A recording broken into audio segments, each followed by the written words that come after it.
अकबर। साबिर पाक का जलाल बहुत मशहूर था। यही शमसुद्दीन तुर्क पानीपती ने सवाल कर दिया, हुजूर फना किसे कहते हैं, बका किसे कहते हैं? हुजूर बोलते तो हैं लेकिन मतलब समझ में नहीं आता। साबिर पाक ने फरमाया वक्त आने पे जवाब दूंगा। जब विसाल का वक्त करीब आया, शमसुद्दीन पानीपती को बुलाया, फरमाया सुनो, जब हमारा विसाल हो जाए, इंतकाल हो जाए, हमें गुस्ल देने की जरूरत नहीं, कफन पहनाने की जरूरत नहीं। कहा हमारे हुजरे का दरवाजा बंद कर देना, सब गैब से हो जाएगा। फरमाया मेरे जनाजे की नमाज भी कोई ना पढ़ाए। कहा हुजूर तब कौन पढ़ाएगा? फरमाया एक घुड़सवार आएगा और वो आकर के नमाज जनाजा पढ़ाएगा। अल्लाह अकबर। शमसुद्दीन तुर्क पानीपती को सारी बातें याद थी। साबिर पाक कलियरी जब इस दुनिया ज़ाहिरी से पर्दा कर गए, हुजरे का दरवाजा बंद कर दिया गया, अंदर से पानी छलकने की आवाज आती रही, अंदर से गुस्ल की आवाज आती रही। थोड़ी देर के बाद जब पानी की आवाज शांत हुई तो दरवाजा खोला, देखा साबिर पाक को गुस्ल दिया हुआ है और आप कफन पहने हुए हैं। अल्लाह अकबर। ये है साबिर पाक कलियरी। अब उसका इंतजार हो रहा है जो नमाज जनाजा पढ़ाएगा। बड़े बड़े औलिया लाइन में लगे हुए हैं, बड़े बड़े औलिया सफ में लगे हुए हैं, अपने वक्त के जय्यद उलमा सफ में लगे हुए हैं, मुरीदीन सफ में बांधे खड़े हुए हैं। शमसुद्दीन पानीपती से किसी ने कहा अरे नमाज जनाजा तो शमसुद्दीन पानीपती ही पढ़ाएंगे, क्योंकि सुबह भी साबिर पाक के साथ में रहे, दोपहर को भी साबिर पाक के साथ में रहे, शाम को भी साबिर पाक के साथ में रहे, खलबत में साबिर पाक के साथ हैं, जलवत में साबिर पाक के साथ हैं, सफर में साबिर पाक के साथ हैं, हजर में साबिर पाक के साथ हैं। हर वक्त साबिर पाक के साथ जो रहे, जिसे साबिर पाक बड़ी मोहब्बत फरमाए, उसे शमसुद्दीन तुर्क पानीपती कहते हैं। कहा यही तो नमाज जनाजा पढ़ाएंगे। तब शमसुद्दीन पानीपती ने कहा मैं नमाज जनाजा नहीं पढ़ाऊंगा, बल्कि मेरे पीर का ये कहना है कि एक घुड़सवार आकर के मेरी नमाज जनाजा पढ़ाएगा। हजरात गिरामी, अब इंतजार हो रहा है उस घुड़सवार का। दूर धूल उड़ती हुई नजर आई। जब वो धूल करीब आई तो देखा कि घुड़सवार है, चेहरे पे नकाब पड़ी हुई है, मुसल्ले नमाज जनाजा पे खड़े हुए और नमाज जनाजा पढ़ा करके सवारी पे सवार होकर के जब चलने लगे, और जब घुड़सवार की सवारी थोड़ी बढ़ी, तब शमसुद्दीन तुर्क पानीपती ने दामन पकड़ के कहा आपको पता है किसकी नमाज जनाजा पढ़ा के जा रहे हो?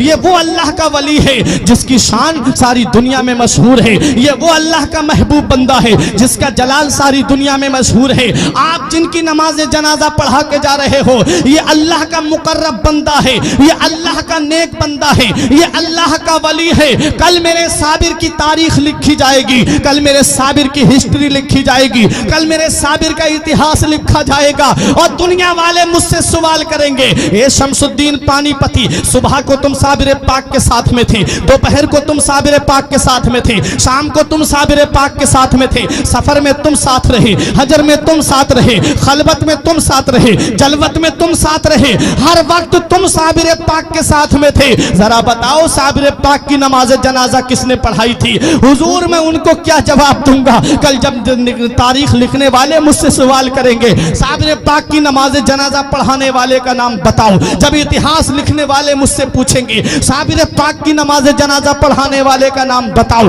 तब मैं उनको क्या जवाब दूंगा? जब अदीब अपनी अपनी तारीखों में लिखेंगे तब मैं उनको क्या जवाब दूंगा?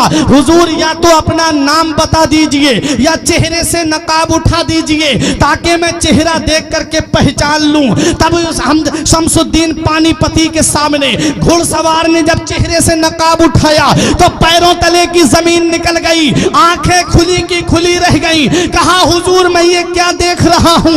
हुजूर चारपाई में कौन लेटा है और मेरी निगाहों के सामने कौन खड़ा है? तब मेरे साबिर कलियरी ने जवाब दिया ए शमसुद्दीन तुम भूल गए, तुमने मुझसे पूछा था कि फना किसे कहते हैं और बका किसे कहते हैं। अरे तुमने मुझसे पूछा था कि फना और बका किसे कहते हैं। ये जो चारपाई में तुम लेटा हुआ देख रहे हो इसे फना कहते हैं और जो साबिर तुम्हारे सामने खड़ा है इसे बका कहते हैं। पता चला कि जो चारपाई में लेटा है वो रूहानी रूह का जलवा है, और जो साबिर कलियरी सामने खड़े हैं उसे रूहानियत कहते हैं, उसे रूहानियत कहते हैं। रूह अलग होती है, रूहानियत अलग होती है। जिसे रूहानियत का मकाम मिलता है वो लोगों की इमदाद करता है, जिसे रूहानियत मिल जाती है वो लोगों की मुश्किलें दूर करता है, जिसे रूहानियत मिल जाती है वो जब जहां उनका चाहने वाला पुकारता है वो वहां पहुंच जाते हैं। तभी तो मेरे गौस ने फरमाया था, नजर तो इला बिलादिल्लाही जमा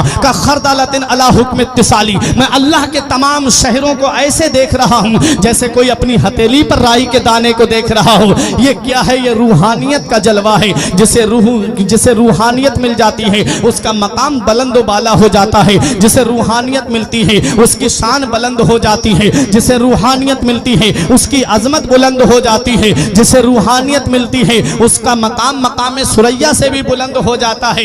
कहां कहां देखोगे रूहानियत वालों को? आओ जरा बताओ मुझे। गौसे पाक रजी अल्लाह ताला अन्हु बगदाद की सरजमीन पर रहे और चंद जगह तबलीग दीन जाने करने का इरादा हुआ, वहां तक पहुंच गए। और जरा सुनो, साबिर पाक कलियरी को देखो, कलियर की सरजमीन पर आपने अपना क़याम किया। निजामुद्दीन औलिया देहलवी ने दिल्ली में क़याम किया, आला हजरत ने बरेली शरीफ में क़याम किया, पीलीभीत के शाहजी मियाँ ने पीलीभीत में क़याम किया, सैयद सालार मसूद गाजी ने बहराइच में क़याम किया, हुजूर शाहमदार ने मकनपुर में क़याम किया, गरीब नवाज ने हिंदुस्तान की सरजमीन अजमेर में आकर के क़याम किया।